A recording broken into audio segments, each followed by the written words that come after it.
to call fire, fire, fire is not free speech.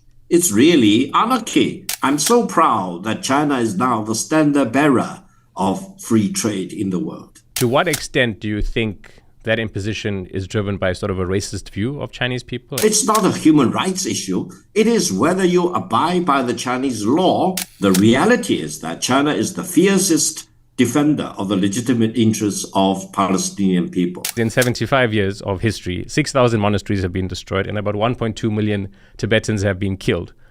This is more people that have been killed in Tibet than Palestinians by Israel. Come on. You never know what you are talking about. But if you want to cast a dark cloud above China to falsely accuse China with the aim of undermining China, overthrowing stability in China, then you are my enemy. Don't you think that China needs to be a bit more honest with how it kind of looks at itself now? I completely disagree with the premise of your question. Calling them terrorists, which honestly just sounds like something out of a Washington playbook and an Israeli playbook. Sir, it is not denial. We're trying to have an honest discussion, and I do think that there's so much that the world can understand from China and learn from China. China as a democracy is consensual democracy. Now, you can imagine China consensual to what extent? Because people do get locked up, people are disappeared, people are put in prison. No. Again, you are rattling off false accusations against China. Your God for you, my God for me,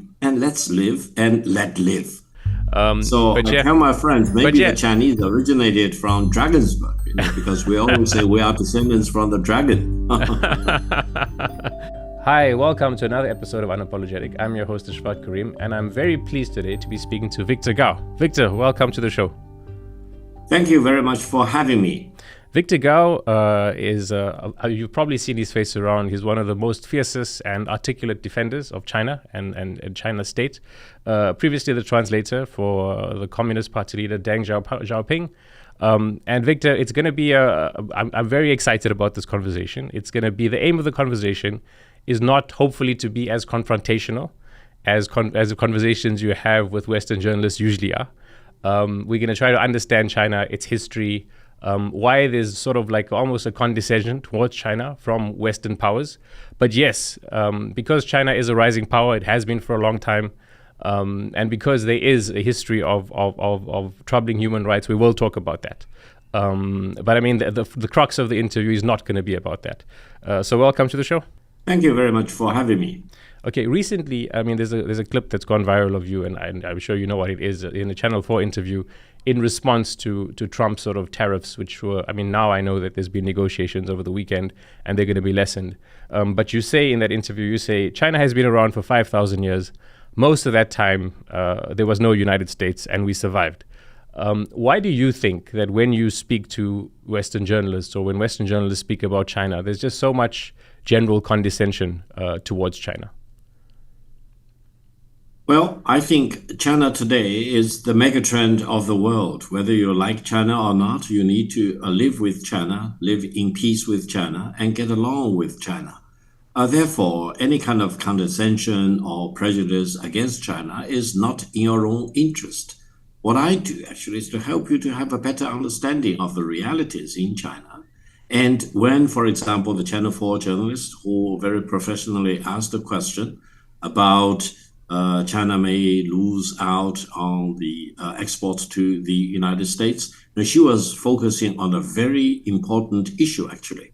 But however, from my perspective, from the Chinese perspective, we look at very particular episodes in the context of our continuous, uninterrupted 5,000 years history. In that time frame, the United States is very important today, but is not always that important in our time horizon. So we need to be very objective. And if the United States wants to bully China and try to lock itself out of the largest market in the world, then we in China need to deal with the situation without the United States. I'm pretty sure China will continue to survive for the coming 5,000 years. I think historical perspective is very important. I don't think we need to be seized up by anything on the spur of the moment. We need to think long term and prepare for the long term. And whatever we do today on the spur of the moment need to be textualized in that historical time and space. You speak a bit about history. I just want to sort of go into the history of the West's relationship with China, and we're not going to go all the way back to Marco Polo, or even before that, when the sort of the spice trade has existed, and so the relationship is much older than we like to imagine. But specifically, the colonial relationship and how what is known as the century of humiliation from 1849 just to after World War II, and sort of the Opium Wars. Just tell us a bit. I mean, quickly, because there's many people in the audience who probably don't know what that's about. So just give us a very brief history of that. Not too long, please, just about 3 to 4 minutes. But just more importantly, how is that kind of, in your opinion, defined how China looks at the West and the West looks at China? Well, first of all, for thousands of years, China was one of the largest, if not the largest economies in the world. And China has been a very successful agricultural society. The Chinese educational system, ideology, political system were all geared up to serve an agrarian society. However, when the British engaged China for the Opium War, and please keep in mind, it's an opium war. Britain wanted to sell opium to China. China lost that war. And that started the more or less 100 years of downfall or decline of China. I think the big lesson we learned in China, for all the unpleasant things happening after the first Opium War, then the second Opium War, then lots of other European and American colonialists and imperialist powers tried to plunder China, carve China into pieces, is that China need to be very strong. China need to be on its feet, and China need to achieve high level of industrialization and modernization. And by today, China is the largest economy if we use purchasing power parity as the measurement, and China is the largest, the most important manufacturing power, larger than the combined amount of the United Nations, EU, and Japan together. Therefore, I would say China has learned the lesson, and China never want to be bullied and colonized or semi-colonized by any power in the world. And I don't think any power in the world today will ever even indulge in the fantasy that they can conquer China or bully China or carve China into pieces. So I would say for thousands of years, China was in the first league of nations, and there was a big fall after the first Opium War.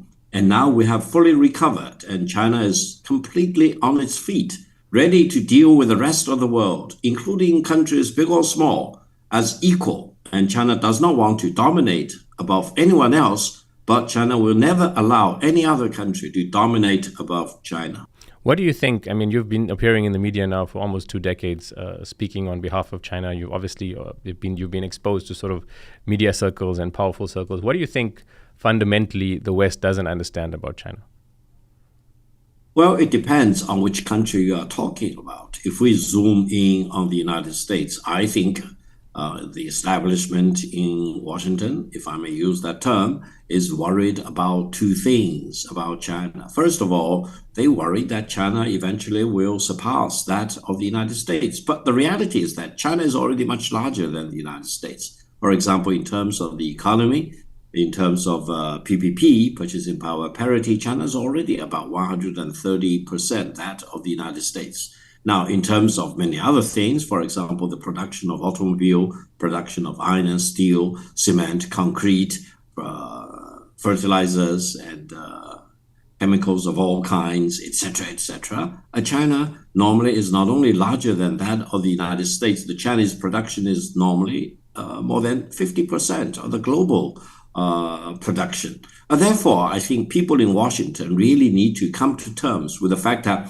China is a very impactful country, very large, very important. You cannot just ignore China. You cannot just write China off as if it's a small country, not very important, for example. And the only way, the better way, is to get along with China as it is. Now, the second nightmare the establishment in Washington suffers from is that they worry that once China is larger than the United States, China will impose its ideology, its values on the United States, marginalizing the United States, pushing the United States into a secondary country. That will never happen because China fully respects the United States. The Chinese people are very friendly towards the American people. I don't think there is animosity between the Chinese people and the American people. And I don't think there is real competition between China and the United States, because we are two completely different countries in terms of culture, civilization, advantages and disadvantages, strengths versus weaknesses, etc. For example, China will never want to compete with the United States in terms of men's basketball, because China will always lose. But the United States probably will not want to compete with China in women's diving, because the United States cannot win against the China team. So we can get along with each other and complement each other with our strengths, rather than, for example, weakening each other by displaying our weaknesses. So my advice to the United States is that don't suffer from what I called Tonya Harding syndrome. Be happy to see China's rise. And if there is any real competition between China and the United States, it will be if the United States wants to impose its values, its political system, its ideology onto China, which China will never accept. Or if China wants to impose its political system and ideology on the United States, which China will never do. Therefore, your God for you, my God for me, and let's live and let live. That will be the megatrend between China and the United States. And I hope the politicians in the United States, those media people, those establishment people will realize that China is not an enemy of the United States, and the Chinese people do not want to be enemies of the United States. China and the United States need to get along with each other and survive together, and hopefully help each other in terms of achieving development and prosperity. Now, between China and many other countries, either in the developed world or a developing world, it differs from one country to another.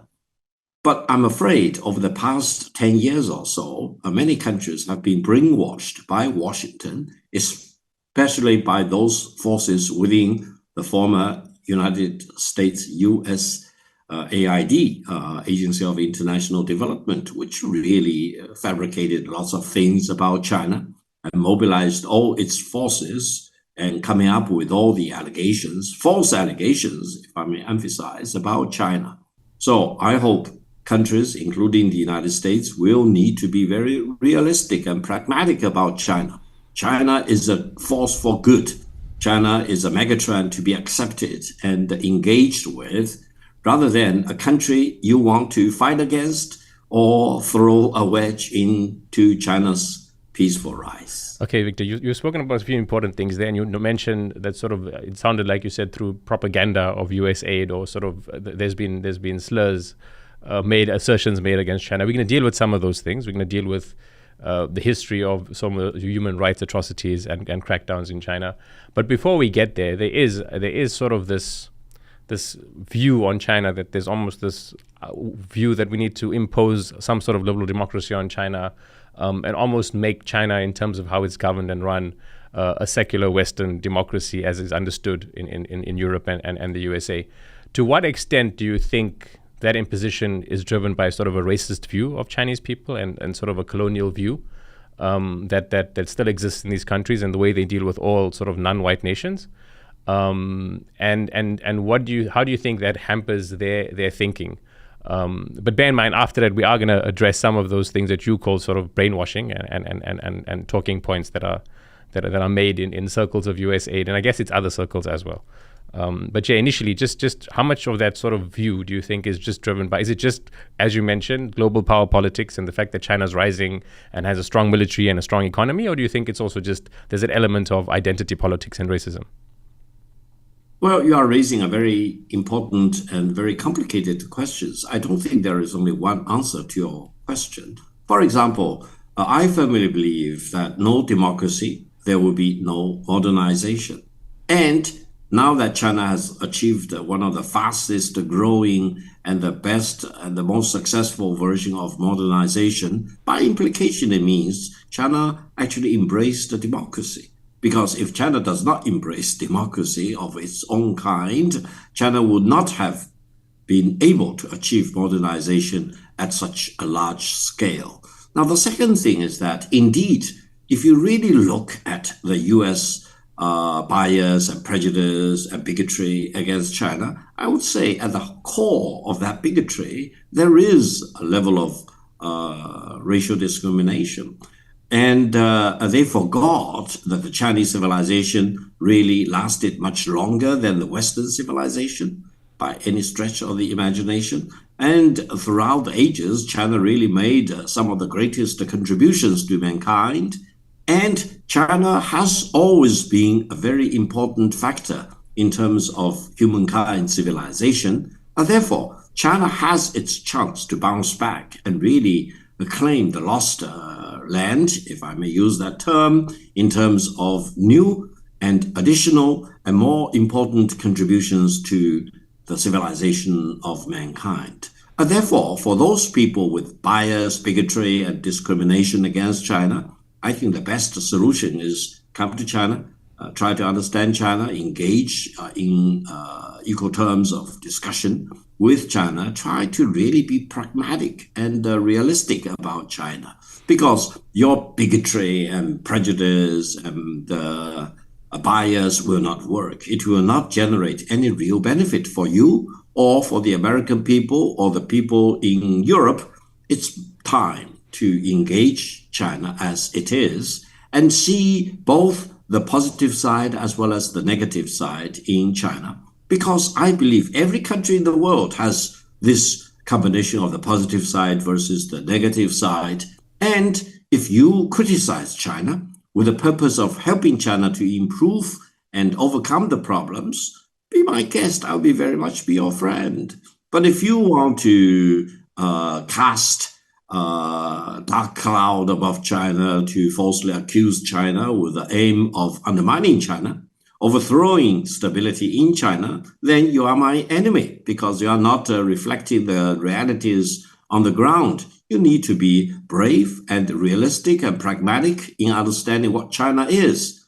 China is the most important and most successful story over the past 46 years or so, half a century already, and China will continue to be the major force for good. And with the global trade war still unfolding, China will be the fierce defender of free trade. And that will not just for China's own interest, that will be for the benefit of mankind as a whole. China will fiercely defend free trade, as well as democracy, freedom, liberty, human rights. But China has always its own domestic circumstances to take care, and our record will be never the same as yours, but we are moving in the right direction. Hopefully you all are also moving in the same right direction. Okay, so you mentioned that China will be a fierce defender of free trade and human rights, and I mean a lot of people are probably raising their eyebrows, right? Now there's definitely economic leadership which the world kind of has seen, and China's rolling out a Belt and Road Initiative. It's deepened trade ties with African countries, with global trade, even with the USA, and that's why there is this Trump's trade war, right? But many people in the global south and others are also looking to China recently because of the awful sort of track record in foreign policy by Western countries. A lot of it's been spurred by the war in Gaza, but it's also the war in Iraq. Western countries have imposed and intervened and carried out war in the last 4 decades on many sort of non-white countries, and China has not. And that's an element that they look at. And I mean, before we get to now, at the same time, there's issues in China, right? There's the Taiwan issue, there's the issue of Tibet, there's the issue of Xinjiang, there's many Uyghurs. Uyghurs themselves say that up to 3 million of them have been put in internment camps, so they even call it concentration camps. Human Rights Watch and Amnesty International put the number slightly less, between 500,000 and 1 million. But I mean, all the reports about treatment in these camps and what's happening, it's not good. We're not going to go down and break down every single all sort of the atrocities, but what the world's looking towards China for, I think, a bit more than just economic leadership at this time, where Western sort of moral leadership is under question. Don't you think that China needs to be a bit more honest with how it kind of looks at itself now with regards to these human rights atrocities?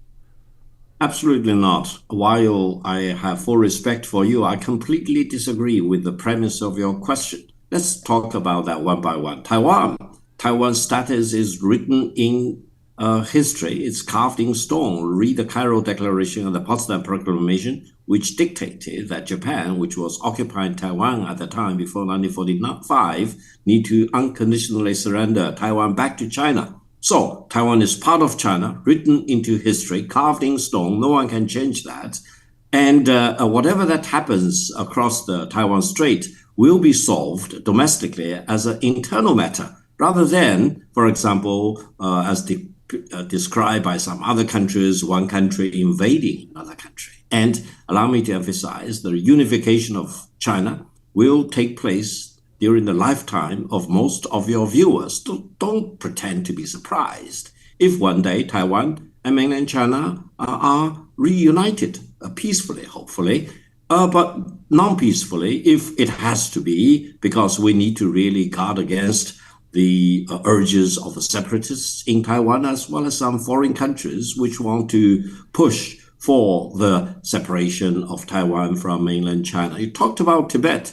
Tibet is part of China. There is no single country in the world of today which recognizes the independence of Tibet. Remember that.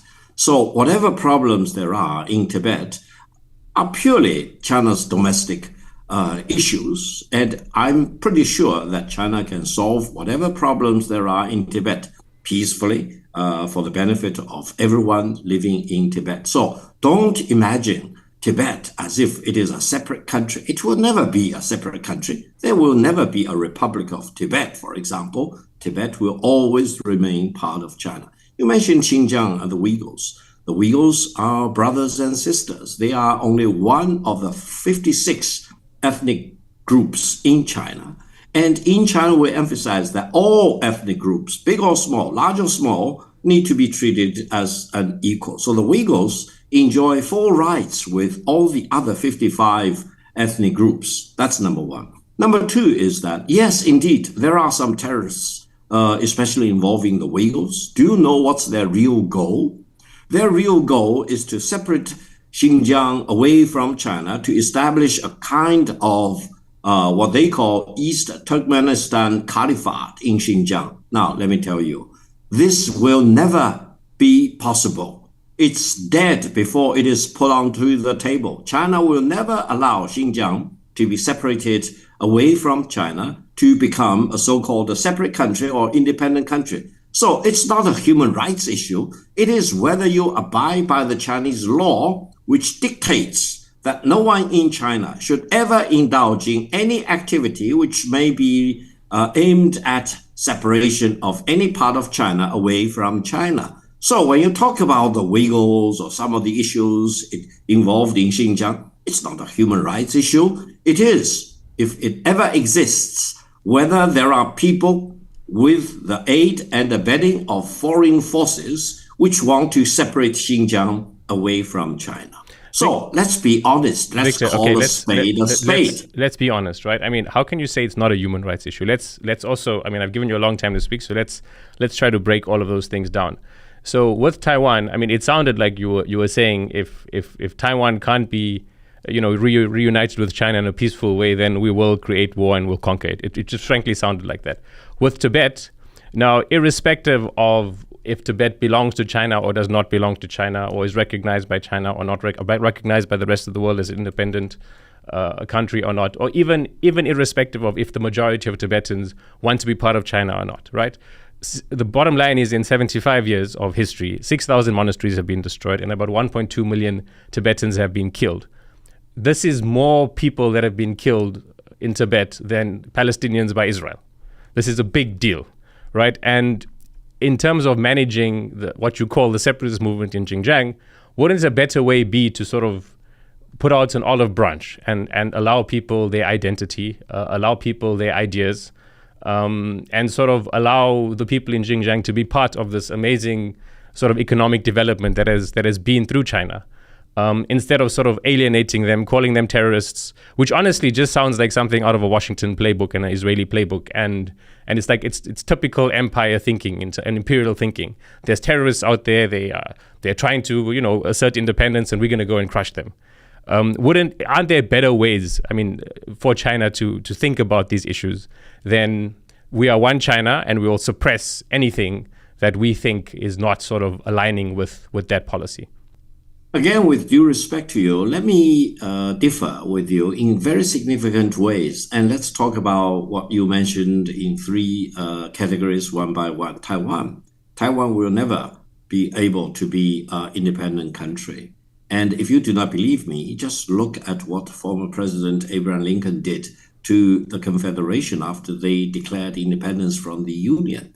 President Lincoln launched a war to reclaim the southern states and to force them back into the Confederation. It is not war of aggression. It is not war of occupation of another country. It is the justified war of reunification of the United States to such an extent that ever since the Civil War, the United States has been one nation under God, indivisible. Indivisible. No state can ever declare separation from the Union, because even if, let's say, 100% of the people in California want to be independent, that will not turn California into an independent state, because you need to go through a very complicated, almost a very impossible process to make sure that any single state will be able to be independent from the Union. Now, if the United States is one country, indivisible, why should you ever expect that China should be one country divisible? China will never be divisible. China will never allow any division of any part of its territory from China, whether it is Taiwan or Tibet or Xinjiang. Talked about Tibet. Tibet is very different. Tibet practiced Tibetan Buddhism. Most of the Chinese people, we follow Chinese Buddhism. Now, Tibetan Buddhism, Chinese Buddhism are very more common rather than different. And many people, including me, I go to Tibetan temples to worship, actually, in addition to the Chinese Buddhist temples. We have no problem in embracing each other, not only as brothers and sisters, but also the believers in the same faith of Buddhism. So what is wrong between China and Tibet, or the Han Chinese people like me with Tibetan brothers and sisters? We don't have fundamental problems. I think the problem, if any, was that some forces back in the 1950s wanted to really urge some ruling classes in Tibet try to break away from China. It stopped in 1959. It will never be allowed to resurrect, for example, and anyone inside China or outside China promoting or advocating for the independence of Tibet will be mooted before they really come into What does muted mean? Pardon me? You said they'll be muted. What does muted mean? Muted mean they will never carry any weight. They can talk about it. It also means that people are also muted they can never really create a ripple in China. They can never create any ripple. But Victor, muted has also traditionally meant being disappeared, being killed, being imprisoned, being tortured. Muted has also meant that, right? And is that really the best way to deal with these issues? Well, I think you can indulge in all these false accusations, but you need to come up with real evidence. If you can come up with evidence, there's been reports after reports for decades. Now, I can help you to clarify that. But if you cannot come up with real evidence, false accusation, Victor, without you see, satisfying the burden of proof is not a worthwhile thing to be engaged in. No, look, I think we're trying to have an honest discussion, and I do think that there's so much that the world can understand from China and learn from China and appreciate China, right? But the premise of that is that both parties kind of have to be looking honest at themselves. And obviously I'm just having a conversation with you, not representing the world or anything of that sort, but just try to help me understand, right? So I've read report after report from independent organizations whose reporting I trust when it comes to them reporting about Abu Ghraib or Guantanamo Bay or Israel, Palestine, or even in South Africa, anywhere. I trust their reporting, right? I do look at their reporting. I've been doing it for 20 years.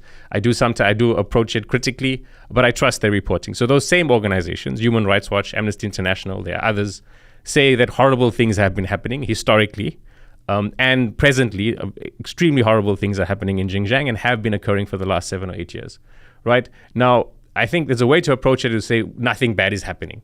And no one's going to take that seriously. right? I mean, no one who's looking at this from the outside is going to say nothing bad's happening. Maybe try to contextualize it. Maybe try to say there are better approaches. Maybe the Chinese state have not dealt with this in the smartest way, and the world is changing. I mean, but just denial is just it's gonna create mistrust, because I think the world is looking for China, towards China as an entity that they want to trust, because there is a lot of there's a lack of moral leadership in the world right now. What's your response to that? Sir, it is not denial. It is reinformation of the realities on the ground. So may I ask you? Do not believe what I do. If you do not believe what I tell you, then try to figure out how to go to Xinjiang for a real visit. You can do an investigation by yourself. I'll be very happy to help you if you really want to do that. Would I really be able to go to Xinjiang or send teams to people of Xinjiang I hope so. and without interference of the Chinese government and no minders? I mean, this is a conversation that you had many times, and it's always the same retort. No, allow me to mention, if you do visit Xinjiang, your mind will be blown away. You will see a completely different Xinjiang than what you prejudiced against. People in Xinjiang live in harmony, and most of the people there are very, very eager to support the government's policy against terrorism. Would you deny that hundreds of thousands of people, if we use the lowest estimates, have been put in detention camps? How can that be possible? I travel throughout the corners of Xinjiang. The Chinese officials who run the state have said that. They've said we've interned 540,000 people, not Human Rights Watch. The Chinese state officials who manage the state, this is their number. 540,000 people have put in internment camps. No.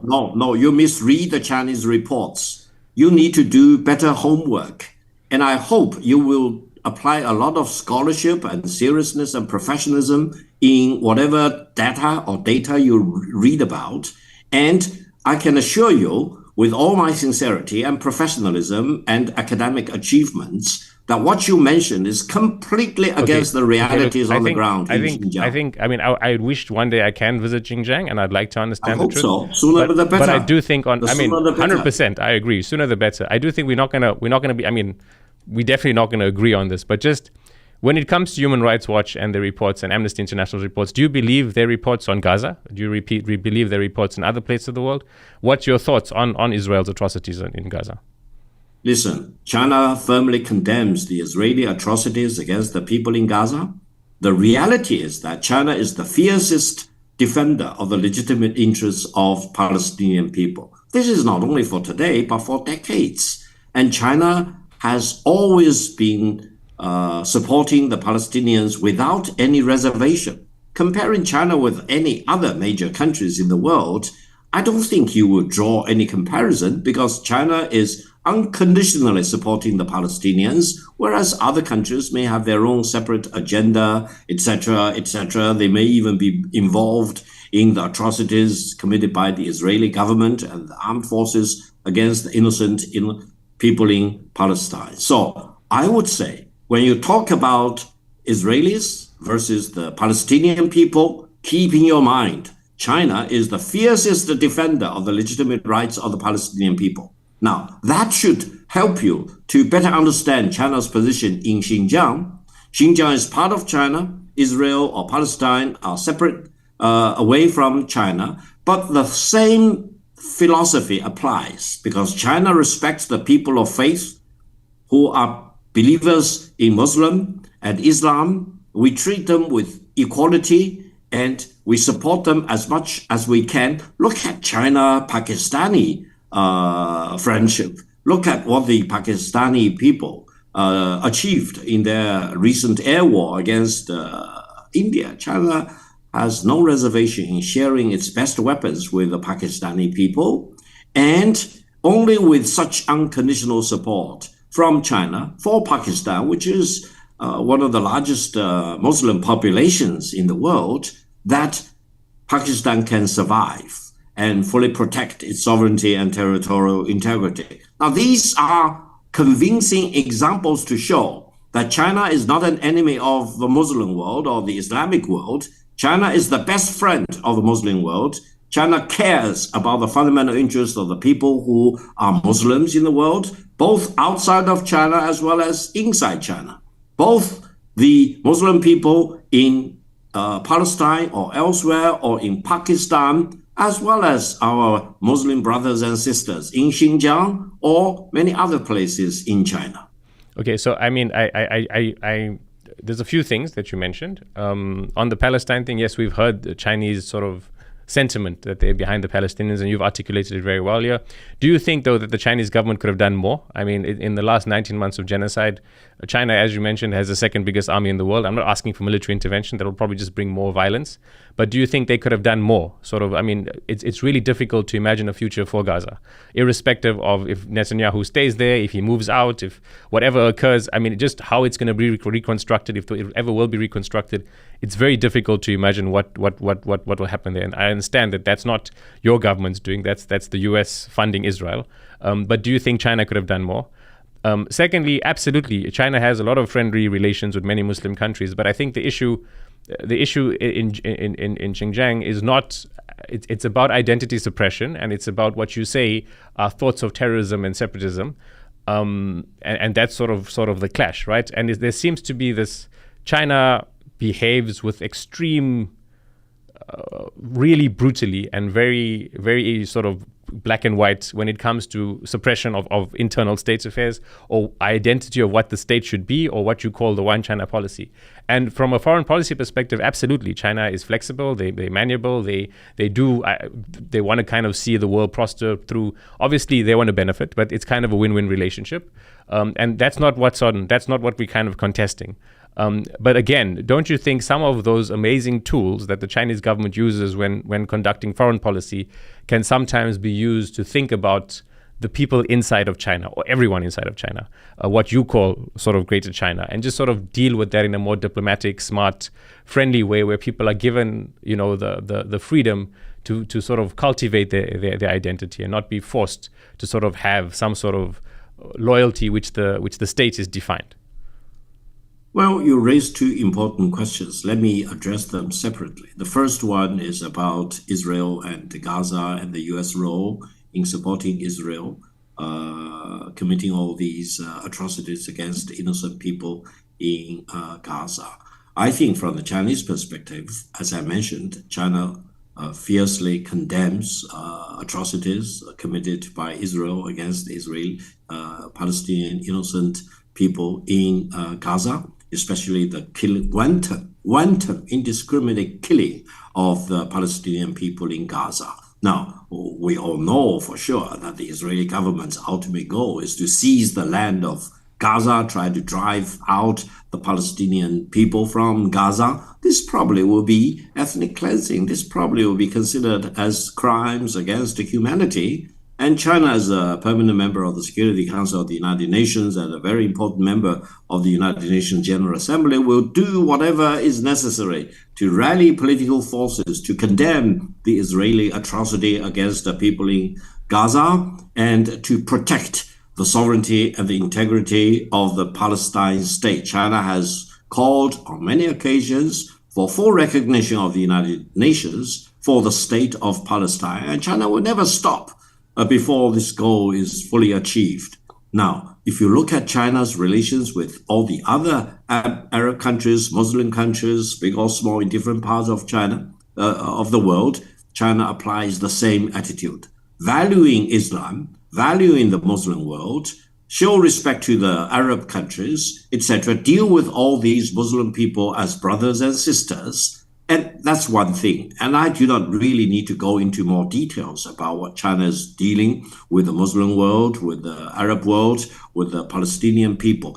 If you ask any single Palestinian individual, I will not be surprised if you will be told by them directly that China is their best friend. Why? Because China respects them. So Victor, unconditionally supports them. Absolutely. But now, that's for the international side of the equation. Yes. Now, on the situation in Xinjiang, as I mentioned, what it boils down is if you are a Chinese citizen, including the Uyghurs, you need to abide by the Chinese law. And the Chinese law says there is only one China and no one in China is allowed to violate the Chinese law. But do you think it's realistic to believe that away from China? So you need to abide by the Chinese law. You cannot abide by the American law or by the British law or by the French law. Victor, you need to, as a Chinese citizen, abide by the law of China without violating China's sovereignty and territorial integrity. If you dare to violate China's sovereignty and territorial integrity, you are a criminal,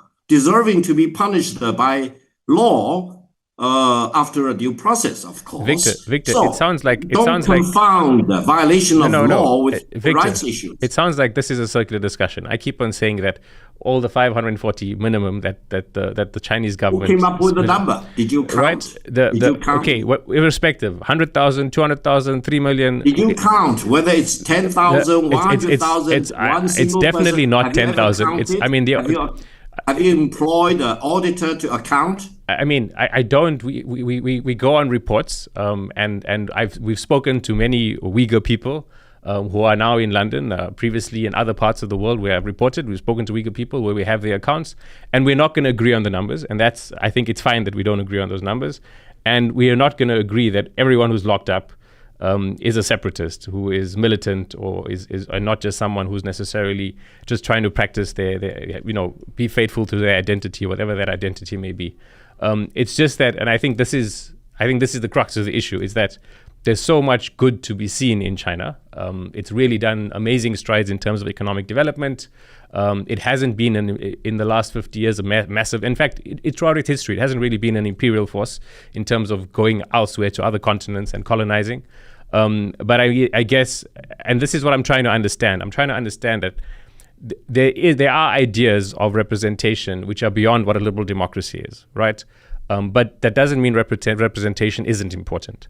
And I think that's something that China is maybe still grasping, but it does probably grasp. And I do think there's unfair criticism behind understanding how the Chinese represent themselves, because the values in Western societies about liberal democracy are maybe don't translate. And that doesn't mean it's a bad thing. It just means it's kind of different. And so let's move towards that, right? Let's discuss that. How does, I mean, you mentioned that China sort of is democratic, and it could only become economically successful because it is democratic. It has a one-party system. Xi Jinping has consolidated power under him. So how does that democracy work? First of all, China is not a one-party system at all. In addition to the Communist Party of China, there are 8 other democratic parties established before the founding of the People's Republic of China. The Communist Party wins 100% in the 1940s or even 1930s. The Communist Party wins. I mean, the Communist Party. It's wrong to call China a one single party system. How represented are these other 8 parties in the government?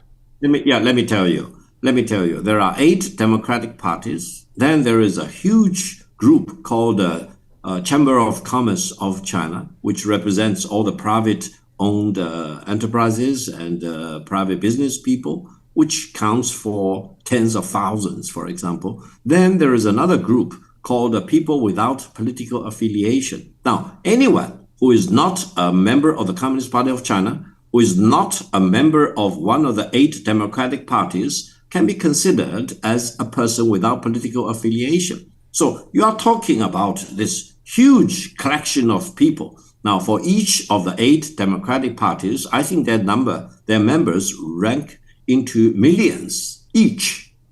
Yeah, but how many of those? What I'm saying is, do they have real political power? Yes, absolutely. I mean, on the state Absolutely. level, not on the organizing and municipality level. And tell us about that. Tell us how that works. Let me share with you my real observation. Now, China as a democracy is not confrontational democracy.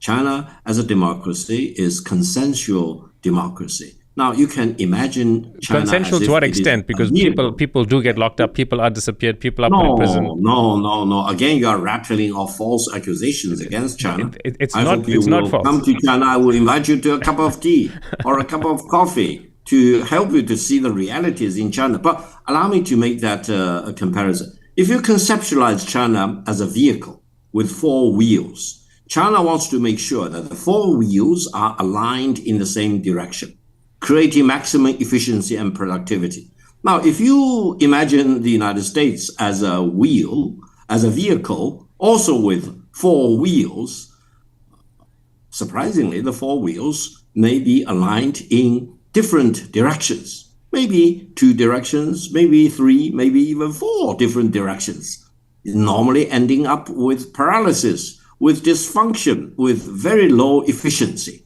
because it is kind of an internecine struggle against one party, against the other, partisan struggle, etc., etc. So that's not the democracy China wants. China wants to have a democracy with high efficiency, high productivity, aligned up together in the same direction, so that a population like China, 1.4, do you have any concept about the size of the Chinese population? It's larger than the OECD member states' population combined together.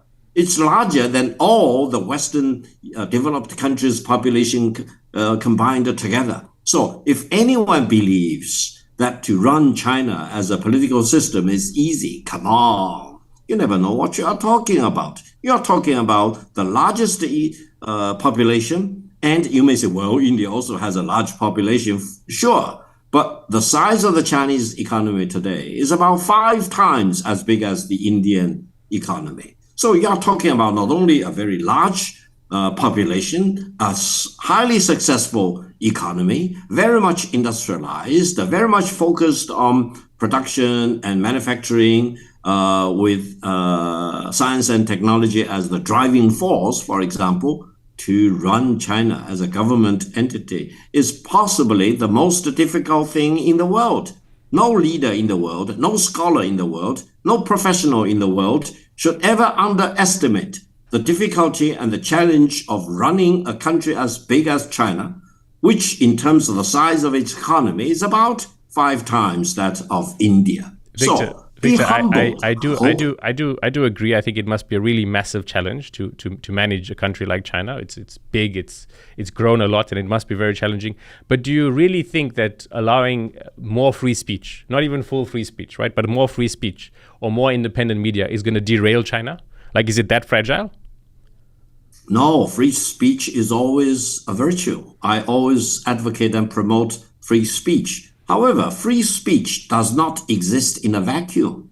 For example, in a theater crowded with people, to call fire, fire, fire is not free speech. It's really anarchy. It's probably legally, criminally liable because you may cause stampede. Is that right? That's not free speech. So freedom of speech exists in a context, and freedom of speech should be restricted by all the other considerations. And I would not be surprised if any country in the world has a short list of taboo issues. For example, in Germany and Austria, you cannot say Holocaust does not exist in the Second World War. If you say that, if you write about that, you are committing a crime in Germany or in Austria. You'll be put into prison right away. In the United States, pedophile is illegal. You cannot talk about pedophile in your email chatting or in your WeChat chatting, for example, or write about it in a letter. Pedophile is a crime. It's not freedom of speech. But in Israel, you cannot talk about non-existence of Holocaust. Victor, you're absolutely right. You're absolutely right. Every country has its taboos. I think this is maybe a cultural difference, but I just think that there's a lot more restricted things that one can speak about in China compared to what are most democracies now. And the question isn't that, China must have like less taboos about free speech than Germany or the US has. I think the question is more, maybe it just like there's definitely complete suppression in terms of not being able to criticize the leader of your country. That can't be healthy. Now, I mean, I know you're going to say that, in the UK, you can speak out against the monarchy, but you can't change it. But I mean, that ability to speak out against it, it's key. And I just think that, and I haven't been to China, so you have a very valid point with that. But I know many Chinese people, and I've been reporting on this for a very long time. Not from a Western lens, but from a lens of the global South and from a much varied way. And the idea is that with diversity and allowing pushback, there can be a healthier society, and not just the pushback of, the method, this is a better way to build a car. But sometimes it's like, should we be building a car? And I know that there's a finer line in sort of the Chinese state and how they deal with that. But let's move on, right? Let's move on to Xi Jinping. Allow me to add a point before you move on to another question. I'll be very brief. I think let the Chinese decide what kind of society and civilization. But here's the thing, you're right. But can they really decide? You don't want to inject yourself into the Chinese society by claiming that you have the truth and they don't have the truth. Be a little bit humbled. No, 100%, 100%, right? But I think many Chinese people who do look for alternatives are then disappeared, put in jail, and don't have access to that. And what I'm saying is that is a loss, because that there's something that could have been learned there, right? And perhaps that's a loss, and that's what needs to be considered. And absolutely, I don't want to insert myself into the Chinese story, but I do think that all sort of human societies can learn from each other, and we should try to do that. Absolutely, of course. I agree on this one. I agree. So Xi Jinping, right? We're going to differ on sort of his consolidation of power, but without doubt, I would disagree from an outsider's perspective on how he sort of consolidated power. But he has driven China forward economically, and that's a major deal, because without economic freedom, people are always limited in what they can sort of achieve in life, and that's important. So I mean, it's a double-edged sword. But what do you think? His legacy, what kind of legacy do you think he wants for himself? Well, first of all, China lucked out in 2012 to have Mr. Xi Jinping becoming the top leader in China for the Chinese party, for the political system, as well as for the Chinese military. Because I think over the past 13 years or so, and for many years to come into the future, China needs a leader who is very wise, very courageous, very tough, able to stabilize the situation inside China, and able to deal with whatever adversaries in the outside world, and always stand firm on matters of principle as far as China is concerned, protecting China's sovereignty and territorial integrity, and to use a more recent term that is becoming wild in China, never kneel down in front of any foreign country. Now, I think President Xi Jinping is this type of leader. He's very tough, he's very wise, very courageous, and very much focused on promoting what we call the commonwealth of the interests of mankind as a whole. Because by promoting Belt and Road, by promoting Shanghai Cooperation Organization, by promoting the framework of BRICS, you can see that China really wants to share the benefits of its modernization and development with as many other countries as possible in the world. So I would say history will write President Xi Jinping's legacy into the Chinese history as well as world's history as a very wise leader, very courageous, very much capable of running the ship of China, both inside China as well as on the global stage. It's inevitable that as we move forward, I mean, year by year and decade by decade, China will become more central for now into the global story, because China is, as you mentioned, is a very big population, second just to India, and that's just recent, and will soon be the biggest economy in the world, even without purchasing power parity, right? At some point. So the Chinese story is only getting bigger. What things do you think, and I mean, and I'm trying to be really honest about this, but do you think there's things that China needs to improve or change to get more global trust as it moves more closer to the center of really global power? Well, whichever person in the world which has some good advice for China to better present itself in the world, be very much welcomed. You'll be a hero if you can come up with real concrete proposals that China can really adopt to better communicate with the rest of the world. However, false accusations will not work, and try to create falsehood against China will also not work. I think China has been very much focused on delivering goods over the past 46 or 47 years, China is not very good at telling a story like sometimes the people in India have been doing. They are very good at Bollywood movies, etc. Most of the Chinese movies are not that much of a blockbuster, even though there are more recent creations which are really shattering the expectations. And I would say China need to think more about China and the rest of the world, because China is so big, the internal gravity is such that normally if you work or live or operate in China, you are completely absorbed by this domestic internal gravity, is that right? You rarely has more time to think about outside of China. So I think the Belt and Road Initiative really emancipates the Chinese people and enabled and incentivized the Chinese people to think constantly about China versus the rest of the world.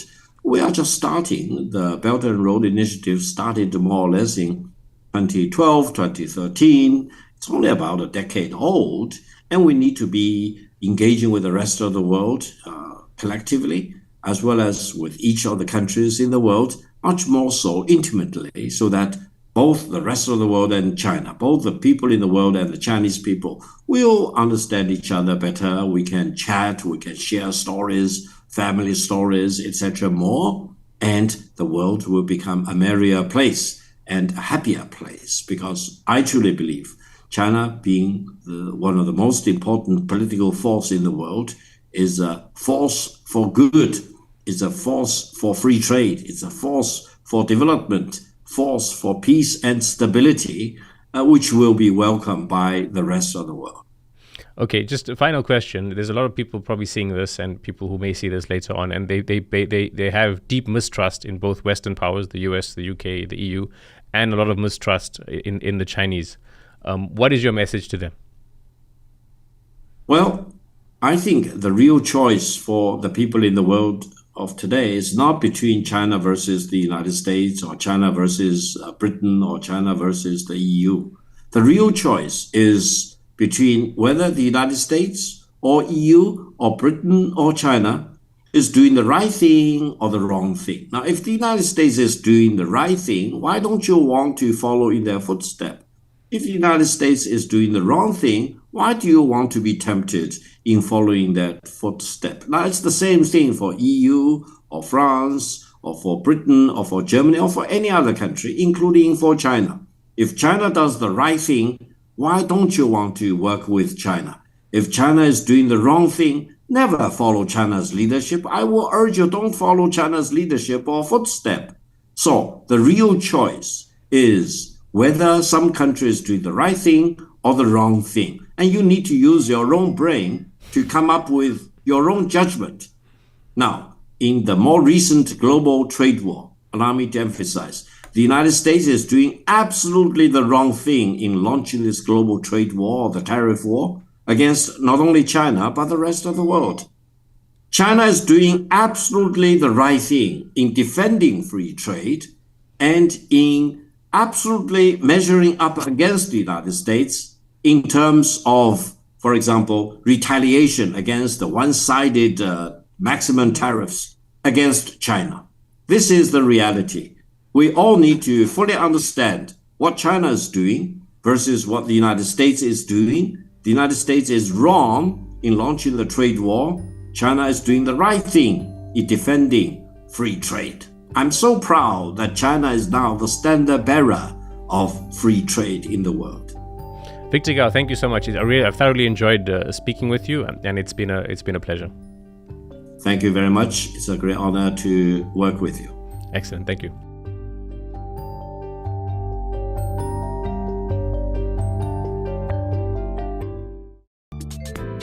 偷偷告诉大家，我最近发现了新法宝 Royal Face 逆时奇迹系列，它有活肤露、全效精华，还有精华霜。尤其我皮肤比较偏干，所以我非常的注重保湿。保湿做得好，肌肤自然烹润。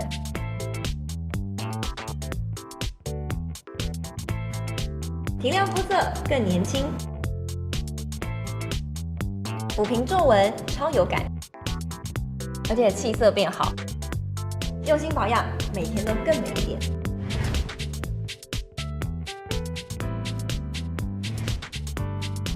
美吧。